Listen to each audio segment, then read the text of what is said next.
안녕하세요. 진실의 힘 임팩TV입니다. 민경욱 전 의원이 비례투표 용지를 내놓으라면서 생떼를 쓰고 있습니다. 민경욱은 지역구에 출마해서 선거를 치렀는데 왜 난데없이 비례용지 가지고 생떼를 쓰는 걸까요? 더군다나 선관위에서 비례 후보로 출마했던 사람이나 정당에서 증거 보전 신청을 하고 그걸 법원에서 받아들이면 비례투표함을 바로 내놓겠다는 입장을 밝혔는데도 말이죠. 그런데 아무도 민경욱을 도와서 나서주는 사람이 없습니다. 당연하죠. 지금이 무슨 자유당 시절인가요? 투표함을 통째로 바꿔치기 하게? 이 자유당 발언이 놀랍게도 홍준표 입에서 나왔는데요. 이게 참 저는 관련 기사들을 살펴보면서 두 가지 웃음 포인트가 눈에 들어오더라고요.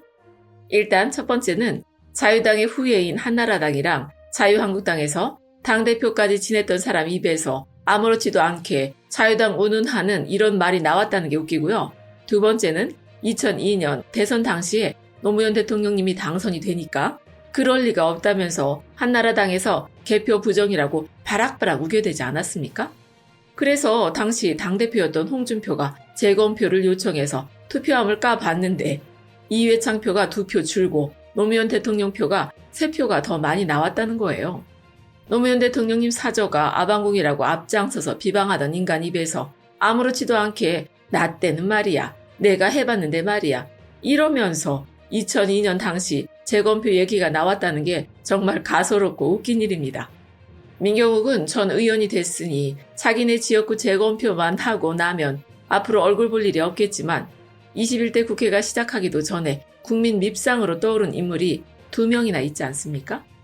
정세현 민평회의 부의장이 뉴스공장에 나와서 한 말이 뭐였냐면요. 이번에 김정은 사망설이 나왔을 때 북한에서는 한미 반응을 보면서 재미를 느꼈을 거라는 거예요. 대남 심리전이나 공작을 진행할 때 과연 어디까지 먹힐 수 있는지 테스트해보는 재미가 아주 쏠쏠했을 거라는 거죠. 저는 이 얘기를 들으면서 참 아찔한 기분이 들었는데요.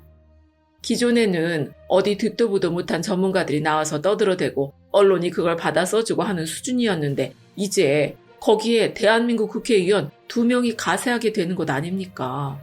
만약에 북한에서 대남 심리전으로 이 2명의 국회의원을 이용하려고 들면 어쩌죠? 이 2 국회의원이 정부 당국에 대해서 불순한 마음을 품고 있다면 그건 또 어떻게 해야 하나요? 국회의원이 가진 막강한 권한과 권력으로 접근할 수 있는 국가 안보에 관련된 정보들은 어쩔 것이며 게다가 아무 말이나 떠들어대도 국회에서 한 말이면 처벌하기도 쉽지 않다는 겁니다. 그래서 민주당에서 의원발 가짜뉴스를 차단하기 위해서 나섰습니다. 국회의원 국민소환제를 추진한다는 건데요. 이건 굉장히 오래전부터 우리 국민들이 원하고 정의당 같은 곳에서도 줄기차게 주장을 해왔던 일인데요. 2019년 6월에는 이해찬 민주당 대표도 국회의원 국민소환제를 도입할 때가 됐다는 입장을 밝혔었는데요.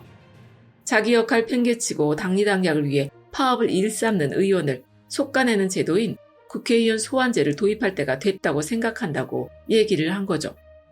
이번 총선에서도 민주당이랑 정의당, 더불어시민당, 그리고 열린민주당에서 국회의원 국민소환제도를 공약으로 내놓지 않았습니까? 그러던 와중에 김정은 사망설이 불거지면서 국회의원들이 자기 권한만 믿고 아무 말이나 막 해대는 게 국가 안보에까지 심각한 악영향을 미칠 수 있다는 이유까지 더해지게 된 거죠. 선관위에서도 국회의원 국민소환제에 대해서 설문조사랑 연구 용역을 추진한다는 기사가 나왔었는데요. 여러 정당에서 공약으로 내놓은 사항인데다가 청와대 국민청원에 21만 명이 넘게 서명할 만큼 국민적 열망도 높고 국회에서도 오래전부터 법안이 발의됐던 내용이라 연구 용역을 실시하게 됐다고 선관위에서 밝혔어요. 말하자면 국민적 합의도 충분히 돼 있고 각 정당에서 공약도 했으니까 이제 무르익을 만큼 무르익었다는 거죠. 일각에서는 국회의원 국민소환제도가 너무 남발되고 있지 않겠느냐고 걱정을 하는데 우리 국민들이 그렇게 어수룩하지 않습니다. 국회에서 법안을 합리적으로 만들어내면 되고요. 앞으로 국회와 국민이 모두 머리를 맞대고 잘 만들어가면 될 일이라고 생각합니다. 지금 보세요. 당장 8일에 국회 본회의를 열려고 해도 통합당에서 반대를 해서 여야 간 합의가 되지 않고 있잖아요. 물론 이제 민주당이 거대 여당이 됐으니 21대 국회에서는 이런 꼴을 훨씬 덜 봐도 되겠지만 기본적으로 국회의원이 국민 무서운 줄 알아야 이런 꼴을 더 이상 안 보여줄 것 아닙니까? 지금 민주당 원내대표 후보로 나선 정성호 의원이 야당에 먼저 손 내밀고 협치하겠다, 권한과 책임을 공유하겠다고 말을 해서 욕을 바가지로 먹고 있는데요. 국민이 통합당에 준 권한은 딱 지금 의석수가 말해주는 만큼입니다. 민주당의 권한을 몰아줬으면 그걸 사용해야지 왜 자기들 맘대로 야당이랑 나눠요? 이게 무슨 콩고물 묻은 인절미인가요? 마음대로 나누고 말고 하게? 우리 국민들은 일하는 국회, 대통령에게 힘을 주는 여당을 원했기 때문에 민주당에 몰표를 준 겁니다. 이번 선거는 대통령이 다 했다는 말이 괜히 나오는 게 아니죠.